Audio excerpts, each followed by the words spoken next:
World wide political, economic, technological, social क्षेत्रों में जो चेंजेज होते हैं उन्हीं से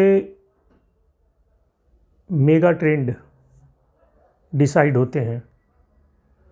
और ये मेगा ट्रेंड सोसाइटी के हर व्यक्ति की पर्सनल और प्रोफेशनल लाइफ को इन्फ्लुएंस करते हैं। मेगा ट्रेंड्स को समझना बहुत ज़रूरी है यदि आप फ्यूचर प्लानिंग करते हैं तो। चूँकि यहाँ पर मैं एम्प्लॉयमेंट से रिलेटेड या शॉप फ्लोर से रिलेटेड या फैक्ट्री और बिजनेस से रिलेटेड बात करता हूँ, तो ये मेगा ट्रेंड्स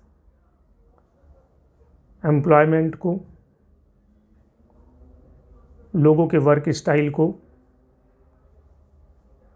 और बड़े बड़े बिजनेसेस को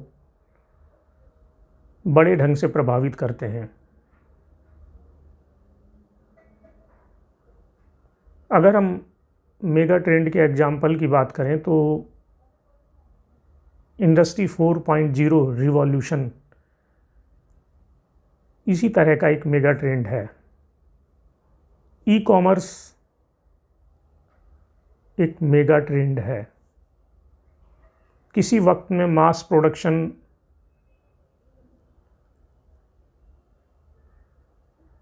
शॉप फ्लोर का मैकेनाइजेशन भी मेगा ट्रेंड था और आज के वक्त में सस्टेनेबिलिटी एक बहुत बड़ा मेगा ट्रेंड है।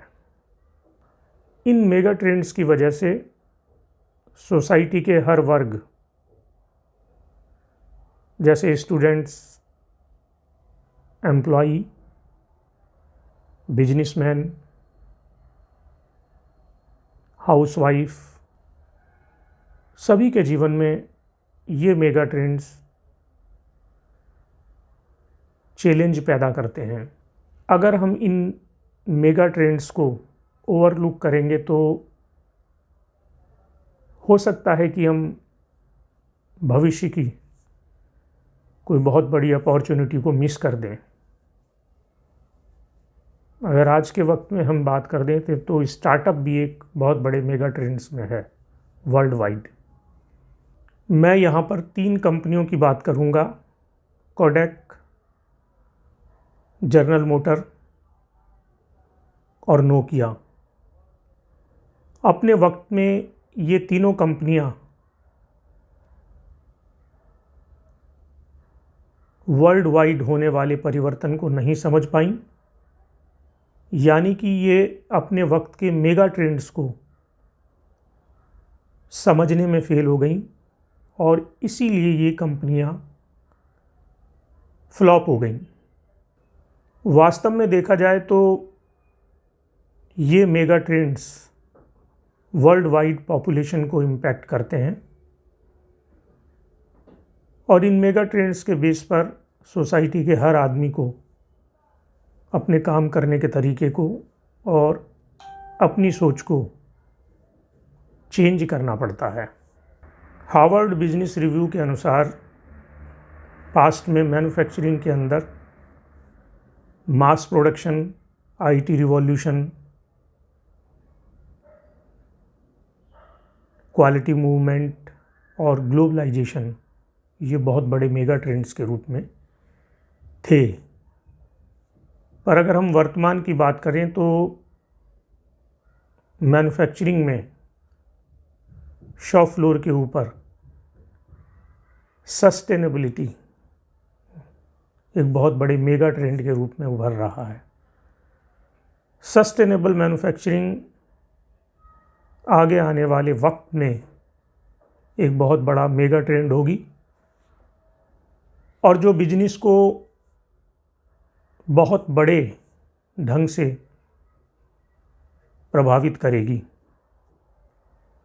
इस मेगा ट्रेंड्स पर हमको, हमारे एम्प्लॉयर को काम शुरू करना होगा। अगर हम सस्टेनेबिलिटी की बात करें तो फ्यूचर में ये बिजनेस को एक बहुत बड़े ढंग से प्रभावित करने वाली है, और वास्तव में देखा जाए तो ये एक बिजनेस का अनिवार्य अंग बन जाएगी फ्यूचर में। आपका बिजनेस एक बहुत बड़े पैमाने पर इससे प्रभावित होगा।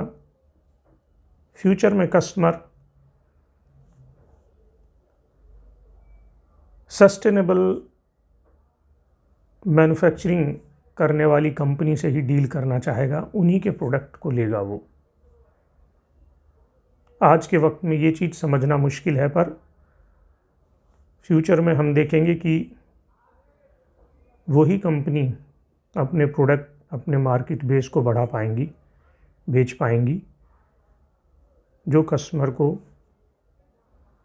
ये प्रूव करेंगी कि वो एक सस्टेनेबल मैन्युफैक्चरिंग के अंतर्गत आती हैं। सस्टेनेबिलिटी सुनने में हमको भले ही कैसा भी शब्द लगता हो, पर ये हमारी डे टू डे बेसिस पर जीने की शैली से जुड़ा हुआ है। हमारी पर्सनल लाइफ में भी सस्टेनेबिलिटी है और प्रोफेशनल लाइफ में भी सस्टेनेबिलिटी है। अर्थ के एग्जिस्टेंस के लिए और अर्थ पर लाइफ के एग्जिस्टेंस के लिए पर्यावरण ज़रूरी है, और पर्यावरण को बचाने के लिए सस्टेनेबल मैन्युफैक्चरिंग बहुत ज़रूरी है। वास्तव में अगर देखा जाए तो वर्तमान में जीवन जीने की कला ही हमको भविष्य की सुरक्षा की गारंटी देती है। सस्टेनेबिलिटी के प्रति सोसाइटी के हर वर्ग को, बिजनेस के हर ऑनर को संवेदनशील होना पड़ेगा। हमारी जनरेशन का नेक्स्ट जनरेशन के लिए ये एक बहुत बड़ा गिफ्ट होगा कि हम सस्टेनेबल ढंग से अपनी डे टू डे लाइफ को और बिजनेस को चलाएं। सस्टेनेबल मैन्युफैक्चरिंग के बारे में हम और डिटेल में जाएंगे अपनी नेक्स्ट वीडियो में, और आगे हम इस चीज़ को समझेंगे कि वास्तव में पर्सनल लाइफ में हम क्या कंट्रीब्यूट कर सकते हैं सस्टेनेबिलिटी के लिए, और अपनी प्रोफेशनल लाइफ में apart from the honour of the organisations as a employee हम क्या कंट्रीब्यूट कर सकते हैं। और निश्चित रूप से सस्टेनेबिलिटी आज के लिए उतनी ही ज़रूरी है जितनी कि शुद्ध हवा। Thank you very much.